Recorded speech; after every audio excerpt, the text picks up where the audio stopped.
Thank you very much, and thanks for inviting us for this very important session. I think this is very important for all of us to share information about peacekeeping and how we operate here in the Middle East.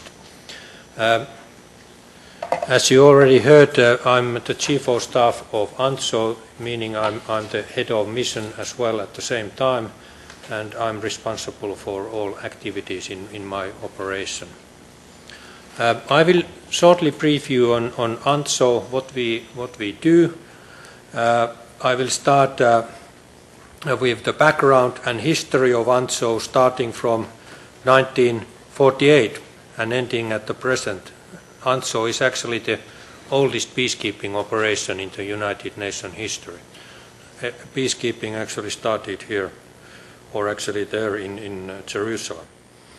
Then we will cover the tasks and mandate of UNTSO, including the resources. But the most important part of my presentation will, however, be how we are fulfilling our tasks and what are the biggest challenges for operations in the Middle East region. I'm not going to lecture that much about the history of the region, because I think you all are very familiar with that one. I will start, I will go back to the year 1948, and in June 1948, when during the 4-week truce of the Arab-Israeli war, UNTSO was formed, and the first 93 observers and guards were deployed to assist the UN mediator in Palestine under the UN Security Council Resolution 50. UN mediator Count Folke Bernadotte from Sweden was my first predecessor, and he also became the first casualty. He was assassinated in 1948, and that reminds us that peacekeeping is sometimes very dangerous work. And later on, Ralph Bunche from United States took over his responsibilities. The negotiations would subsequently lead to the establishment of 4 armistices between Israel and each of its immediate neighbors: Egypt, Jordan, Lebanon, and Syria in 1949. Here we can see some important milestones between 1948 and now. 1967, Six-Day War, Yom Kippur War, and I think 2 very important milestones from our point of view are the 2 peace treaties which were signed between Israel, Egypt, and Jordan. In a way, half of the UNTSO mandate has been accomplished in that way. And as you can easily see from this slide, there has been a major conflict in the area after every 10 years, and smaller clashes even more frequently. So Middle East is a very volatile area. The task for a peacekeeping operation is called mandate. Now we go into more details and see what kind of mandate UNTSO actually has in the operational environment. According to our mandate, we will observe and supervise regional ceasefire arrangements and assist the parties to implement the 1949 armistice agreements. And it's important to note that UNTSO is an unarmed military peacekeeping operation. My organization is different from the other peacekeeping operations in the region.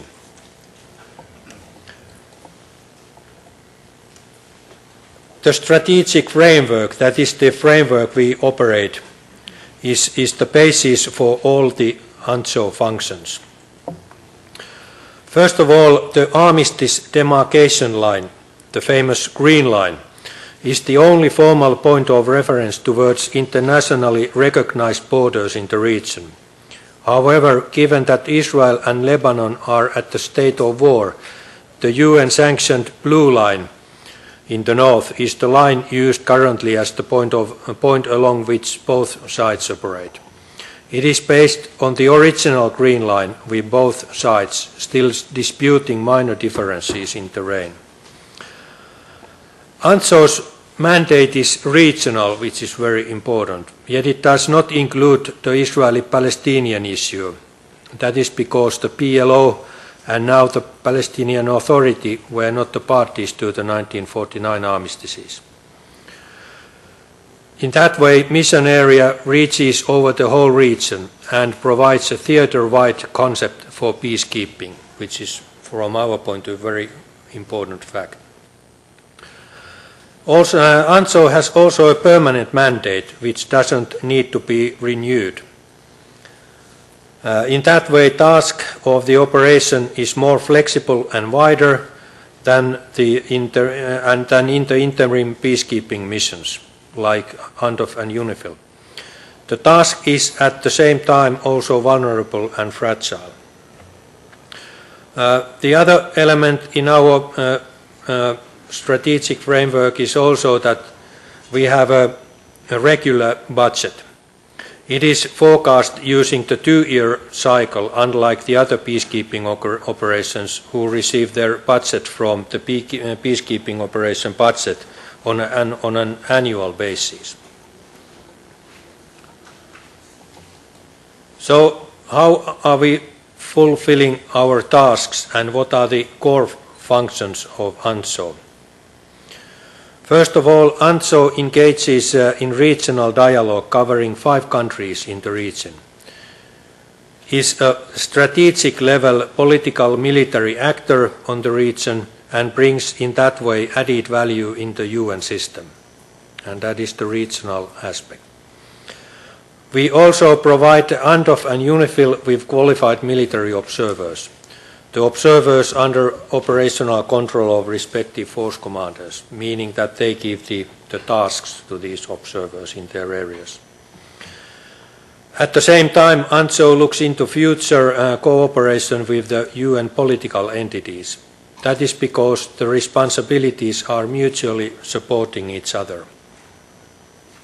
UNTSO is also ready to continue the supervision of the armistices and permanent ceasefire after UNIFIL and UNDOF possibly have been terminated.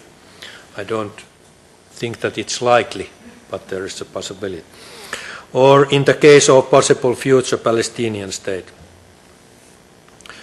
The operation also supports and provides administrative and logistic support to other UN organizations. My operation is deployed as you can see on the slide. My headquarters and main logistic base is in Jerusalem. Military observers, they operate in the southern part of Lebanon and in Golan. And my regional, actually my liaison office is in Beirut, Damascus, Ismailia, and in my headquarters in Jerusalem, they conduct regional dialogue in 5 countries. And UNTSO is really a multinational formation. I have people from 44 different countries in my organization.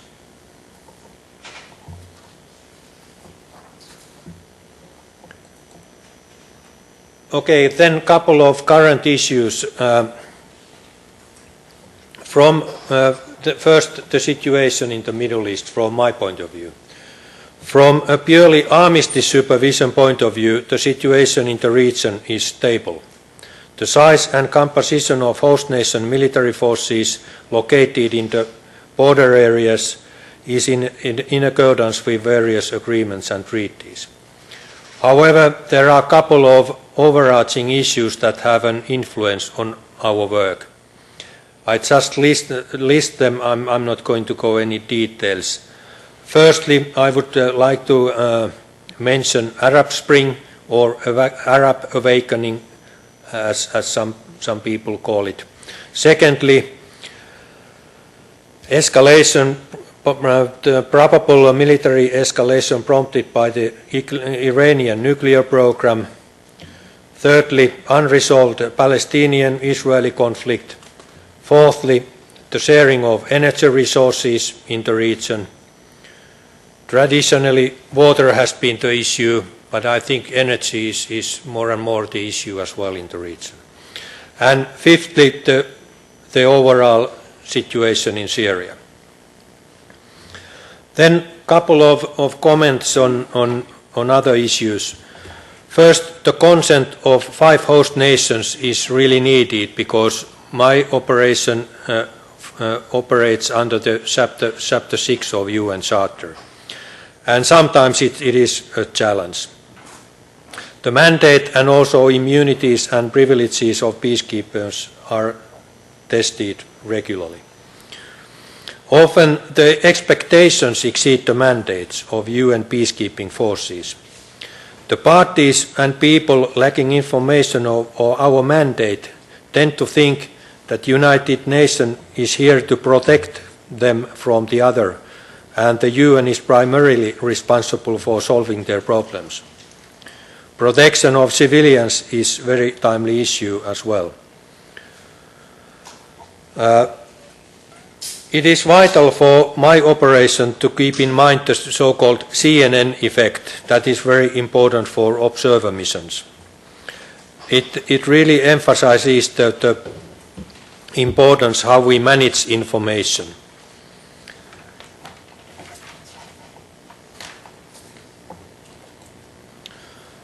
And of course, UNTSO has been in the region since 1948, and it has naturally gained some weight of history as well.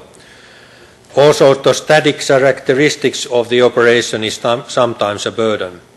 And our thinking for the time being is, of course, that we need to adapt to the current situation. The situation in the whole region has changed, and we need to change as well, keeping in mind, of course, our basic mandate. As I mentioned, I have a very multinational unit, and there are also civilians and military working in my organization, and that really means that we need to every day remind ourselves that we are one mission and we need to act as one mission. And then this is a general trend in United Nations that we need to do more or better with less. So it means that we need to manage with less resources. So I hope I was able to give you an overall picture on the situation and some of the challenges on the area of operation of UNTSO. And of course, naturally, I'm ready to take all your questions later on. Thank you.